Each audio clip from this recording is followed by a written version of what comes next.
and welcome back to another video. I thought we would get a bit crafty in this one, and I will show you how to make a weaving loom with stuff that you have definitely got around your house or that you can easily get at any shop, supermarket, corner shop, whatever. You can totally do this today. So let's have a look. Weaving on a cardboard loom. It seems sort of a bit primitive, a bit simple, but you can actually make some really gorgeous pieces using just a simple bit of cardboard and some yarns. So I'm going to talk you through the whole method, how you're going to make one of these, and what you can do with the finished piece, how you even tie it off and everything. We'll go full process of how to produce your own piece of woven fabric. So if you didn't know, I'm Rachel, I'm a textile artist. I primarily do freehand machine embroidery, but I also dabble in all other textiles techniques and I love to teach, so here we are. So all you're going to need to start is a piece of cardboard. This is roughly A5 in size, but you can do it as big as you want. I would recommend starting at about this size for your first one, just so you can get to grips with it, figure it all out, but you can definitely go bigger if you'd like. So yeah, piece of cardboard. And then you just want string, and this is just a cotton string that you can see it's quite thick. You can have it a bit thinner, but you don't want to go too thin, especially for the first one. So super simple like that. You'll want a pair of scissors, and you'll want some scrap yarn, scrap fabric. As you can see, I've got both yarn and fabric in there, anything like that. It would be good if you have a little tapestry needle, little plastic needle. You can use a sewing needle, but bear in mind you'll want to thread through your yarn, so you want the eye of the needle to be quite big. Or if not, I'll show you what you can do without one of these when we get going. So that's everything you need. Get it together and let's get into it. Okay, so with your piece of cardboard, as you can see, I've already done mine, but all you want to do is mark some notches at the top, roughly about 1 centimetre apart. So just get your pencil, draw them on, and then you want to cut down each one about 2 or 3 centimetres in length, and you want to do that on both ends. Mine's my example one, so it is looking a bit battered, but that's what you do. It doesn't have to be super neat. This is purely the tool for getting us weaving. Okay, so then you want to get your string, unwind a little bit, and then in one of the bottom corners you want to slip your thread down that groove that you've created and just tie a knot. Tie it on there like that. So we've just got a little knot there, and then all you're going to do with the rest of your string is you're going to go up, you're going to go around the back of that one, and then you're going to come back down, and you're going to go into there, around the back, and back up again. Now, as you can see, I've done it quite tight, so my cardboard is bent ever so slightly, so you don't want to do it too tight that you're going to warp your cardboard, but you do want it as tight as you can reasonably do. So you're just going to go all the way to the end,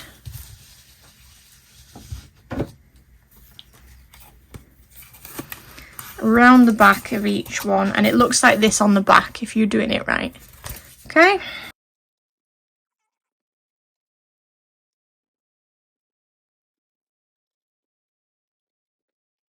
Okay, now I have an even number of notches at the top and the bottom, so I can tie mine off at the same point that I started at, which is preferable. So if you have another notch, don't go back up, just tie it at the bottom so it's the same as where you started. And then you're going to do the same on this side and just knot it together, which can be quite fiddly. And there we go, and that is one loom ready to weave. How quick was that to do?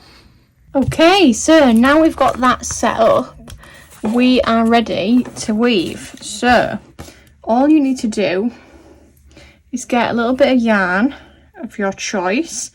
It's helpful if you cut them up into usable lengths. So this is just obviously maybe a metre or so, maybe a bit more.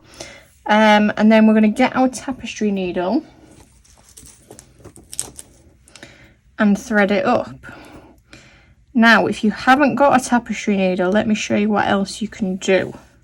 You can get a little piece of cardboard. Just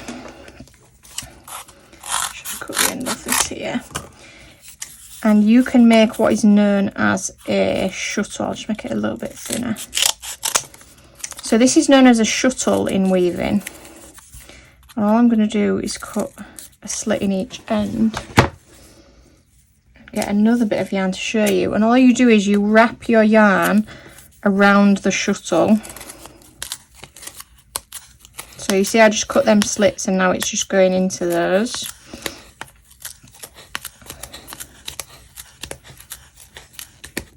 That's the end. And then where I'm going to thread that through there, you can use this instead to thread it through. Obviously you'll want to let out a bit more than that. This will make more sense in a second when we start going, but you'll weave your shuttle through like that instead. So there we go. Right, so now let me show you how the weaving actually happens. So you've got your yarn, you've got your tapestry needle, then all you're going to do is go under the first one, over the next one, under that one, over that one, under, over, under, over. Then you might just want to pull your thread through so it's easy to manage. And don't worry about that end just now, we'll go to the end. So we went under that one, so we're going over this one, and then under, over, under, over, under, and then over the last one. And you have woven your very first line. So what you can do with this bit is tie it onto the end so you don't pull it through by accident. So that's secured. And then really you don't want to start right at the bottom, you want to give yourself a little bit of space. So maybe start a couple of centimetres from where your lines end, because what happens at the end is when we finish we're going to snip these loops at the back and we're going to tie them together. So you want to have enough space so it's not too fiddly to do that, because those are going to get tied together, these little, the white bits. So yeah, so leave a little bit of gap just to make life easier for yourself. So then we start the next row. We went over that last time, so now we're going to go under it, because then let me just show you, that sticks it in there then, see, because let me go back. So if we went over it that time and we go over it again, it's not gonna, it's just gonna come unravelled. So you have to do the opposite. So we went over, so we're going under, over, under, over, under, over, and then you start to get the woven effect where it's alternating. So we went under it the first time, but the second time we've gone over it. So it's starting to weave together quite nicely. So we just carry on all the way to the end, and there we go. So we've done 2 rows, and then all you need to do is just use your hands and smoosh it down, so it's all meeting each other. It's looking super nice. So you can carry on going backwards and forwards like that, and as you can see on this one, that's what that blue's done, and the green the same. Or you can use some fabrics, and you can do as much or as little as you want. On this person's, they've done the first 2 rows, and then they started halfway across, and then they gradually went across less of the string to make this kind of triangle effect. So you can really create some cool shapes. So we can do this all the way. If you want to change thread, all you need to do is get to the end. Oh look, see, I went the wrong way and now it's unravelled, and that's what you get for not paying attention. So let's start, shall we? Let's see, smoosh that down just with your nails. So we're going over, so we're going under next time. There we go, now it's trapped there. smoosh it. Then here we go. So say you've done enough of your purple now, you're happy with that. So all you would do is cut that there, and then you can tie that on like you did at the start. And then you can start a new colour, whatever you want. You can always come back to your purple again, whatever you like. It's totally up to you. But now I will show you how we take it off the loom. Okay, so finishing off, I'm going to show you 2 ways that you can do this. And before I show you that, I will just say it's probably easier to finish on a yarn run than a fabric run, because your fabric, you might make it a bit tricky for yourself. So I've done these few rows of green to make our lives easier. So we'll start at the bottom first. So all you need to do is trim these loops. So it might be easier to bend your cardboard to pull them off like that. So we'll do that first. Obviously these have got quite a lot of slack on, so they're not going to be too fiddly to do. And as you can see, there's not much space at the top there, but I'm going to show you a method that you can use if you've not left yourself enough space. Alternatively, you could shuffle it down yourself, just using your hands, and it'll shuffle down loom and you'll give yourself a bit more space. But we'll leave it like that because I'll show you a different method you can use. So this is the traditional way. Take it off like that. So we've got this series of loops, and then all you do is cut these in half and then just tie them together. So we've got 2 separate bits and we're just going to double knot them. And there you go.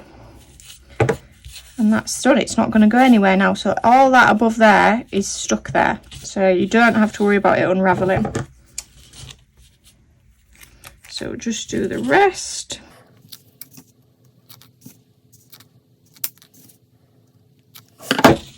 So you just tie it to its neighbour. Super simple. And then these form tassels essentially.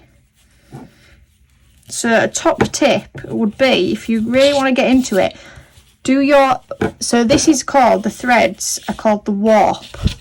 That they make up the warp of the fabric, and your weaving is called the weft. So if you wanted to really get fancy with it, you could make your warp, which is these threads, in a colour of yarn, and then at the end you would have coloured tassels, not just these white ones.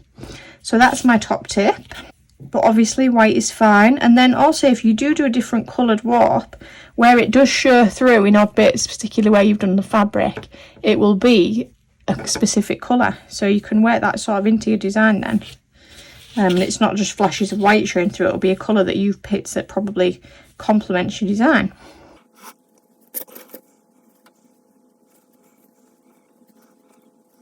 Right, so that's the bottom all done. So we've got the little tassels going on, and then at the top, let me show you this. So I'm going to show you it just with a pencil, but ideally you would use like a little wooden dowel or something like that, or a twig even. I've seen people do some really nice things with sticks out the garden. It can make a really nice effect, particularly if you've done like a rustic colour scheme. A twig could look really nice, because all you are doing is, let's take this knot one off first. Sort of the same principle, and don't worry too much about damaging your loom because it is just made of cardboard. You can make one again, and I'm actually going to rip that off because it's a bit of a pain. So all I've done, I've not made this knot very big. I'm going to thread it onto the pencil. So I'm going to leave that one for now because it's a bit of a faff. But so you've not got much space. You want to be really careful taking these loops off because you don't want it to unravel. So there, you see that we've got those coming through. So all I'm going to do is thread my pencil through them, and they will hang then, the weaving will hang off the pencil.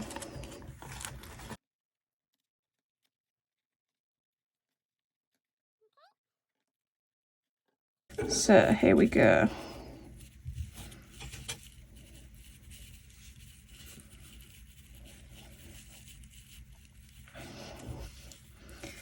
Like that.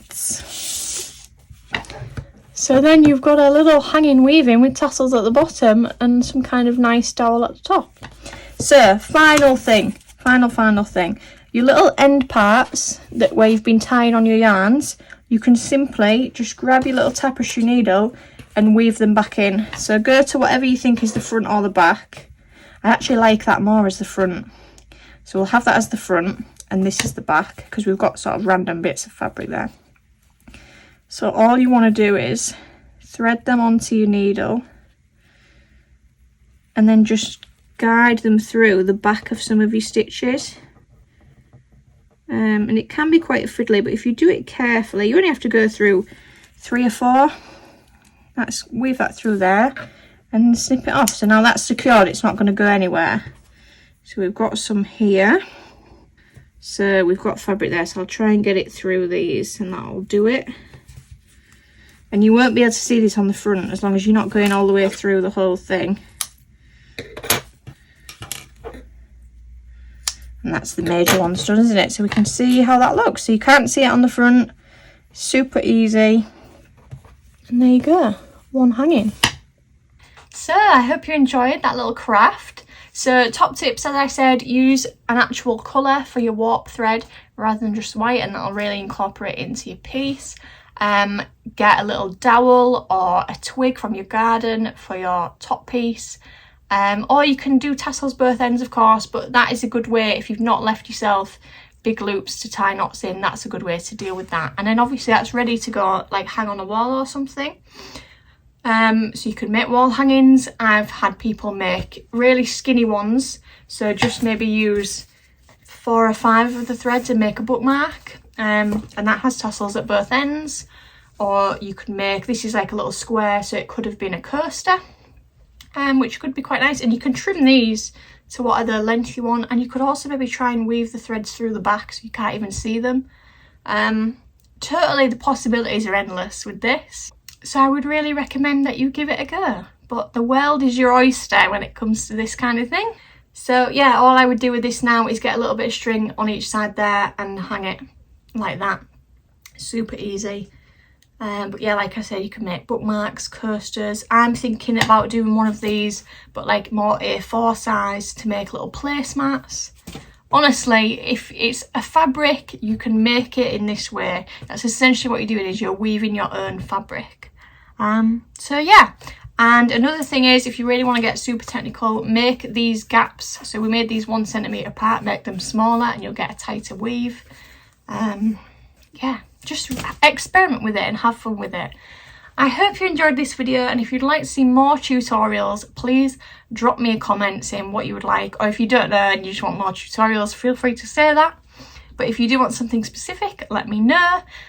Please subscribe if you've not already, and I'll try and keep these coming for you. Thanks guys, I'll see you in the next one. Bye bye.